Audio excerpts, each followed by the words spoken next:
Tonight, I'm quilting for charity. I just don't know which one. I need you to help me figure it out. I'm working from a free pattern designed by yours truly, and it makes 8 at a time half square triangles. It's great to make with a group or by yourself. Let's get to it.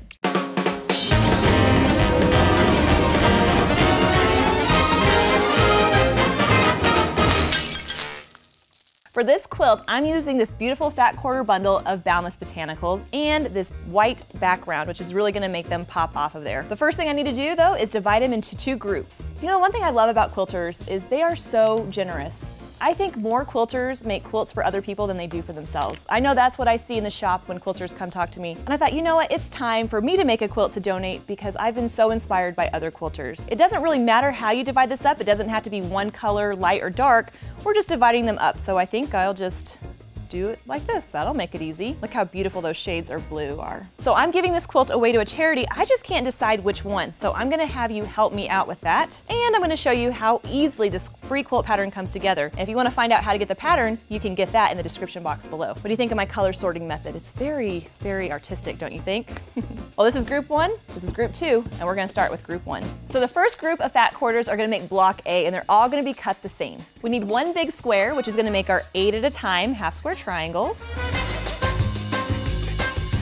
And then 1 strip is gonna work for the binding. This one's gonna have a scrappy binding. So let's cut that out. And I'm gonna cut the rest of the fat quarters for block A just like that.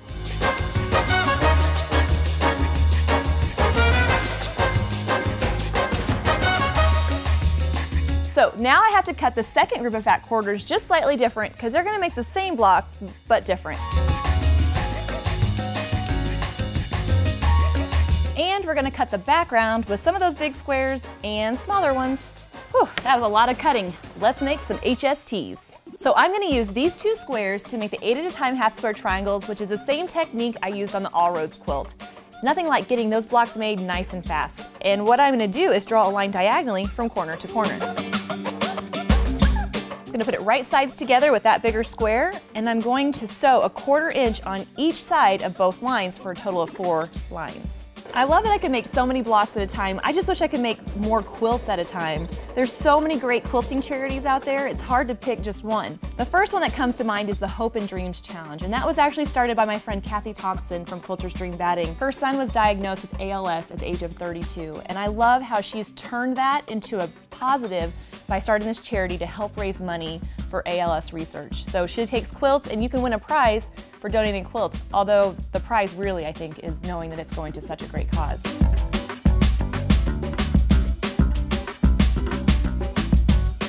So what I'm gonna do is cut on the drawn lines first, and then cut it vertically and horizontally, and if I chop it up just right, I should have 8 half square triangles when I'm done. Now all I have to do is press them open and square them up. Another great thing about the charity is they take quilts from lap size on up. Some of the quilts they give to people with ALS to help comfort them like a big bear hug, and some of them they use to raise money for research. So it's a pretty special charity, but it's hard to pick because there's so many great ones out there.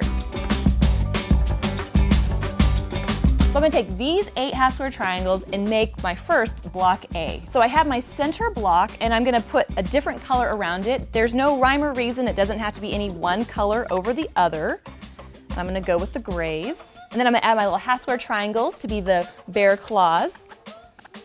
And here. And then it gets a little white in the corner and a bigger white in that corner. And I'm gonna do the same on the other side. 2 more down here. A little white, then a big white square, and that's what the block is gonna look like. And again, you don't have to use different colors, but I'm really liking the different shades. And so what I'm gonna do is start sewing them in groups and assemble this block.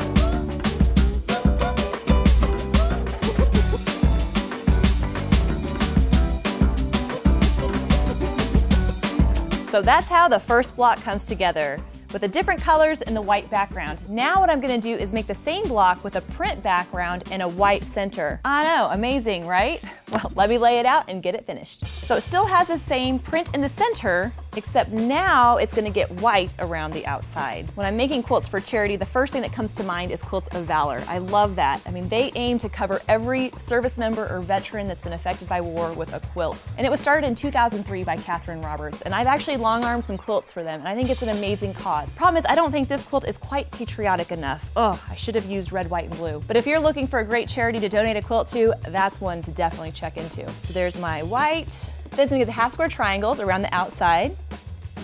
So now we're starting to see that bear claw come out, but in the white. Now, if you're part of a group that wants to make a quilt for a charity, this pattern is great because you can portion out all the fat quarters and let everybody make a block A or a block B. There you go, that's how block B looks. Let's put it together. So I have enough block A and block Bs to make my first row. What I want to point out though is that this quilt, you can arrange the blocks however you like. So if I wanted to, I could do 2 block A's and 2 block B's, or maybe I change the orientation to give it a slightly different look. Now it's making more of a V. So what I'm gonna do is actually alternate between block A and block B. So I get kind of a stripe in the background, but then I think it'd be fun to maybe flip them around so it makes almost like a little bit of a zigzag, like that. Yeah, I love it. Well, let's sew it together.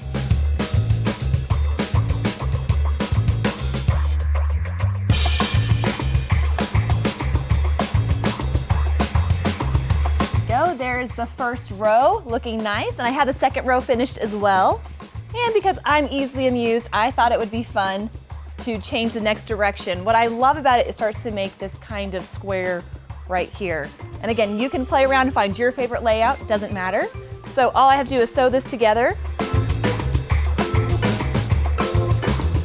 The center of this quilt is finished. All I have to do is add the borders, and I thought it would be really neat to add a little bit of a white border around the outside so the blocks kind of popped off of there. So I'm gonna do that, and I'm gonna get to the quilting. So this quilt is all about opposites with the white and the prints and the different blocks with the different fabric placements. So I'm gonna use the quilting to really play that up. In all the white areas, whether it's the background or the actual bear claw, I'm gonna combine designs to create a cool effect. And we're gonna tackle, for the first time on the Midnight Quilt Show, pebbles. That's right, we haven't done them yet. I think it's about time.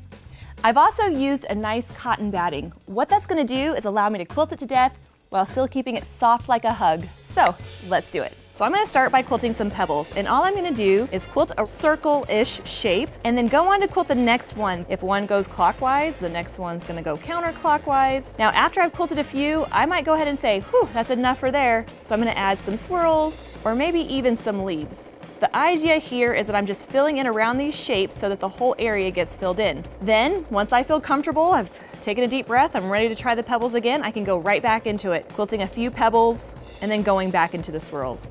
Now I'm just alternating between designs that sound like fun. I'm not putting too much thought into this, so if I feel like quilting a leaf, I'm gonna quilt a leaf. If I wanna quilt a swirl, I'll quilt a swirl. The idea here is that I want the whole area filled in as much as possible, and I know it's gonna look great.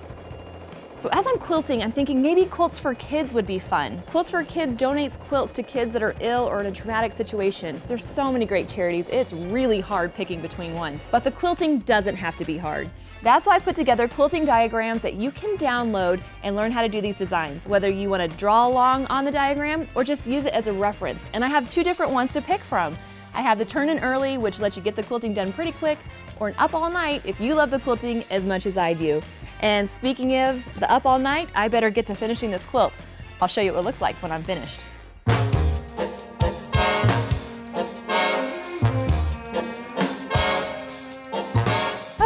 This quilt is finished. I love how the botanicals pop off of that white. I do think I'm just a little bit clever for having the different designs in there. And check out the back. That soft blue, I hope, is a bear hug for somebody.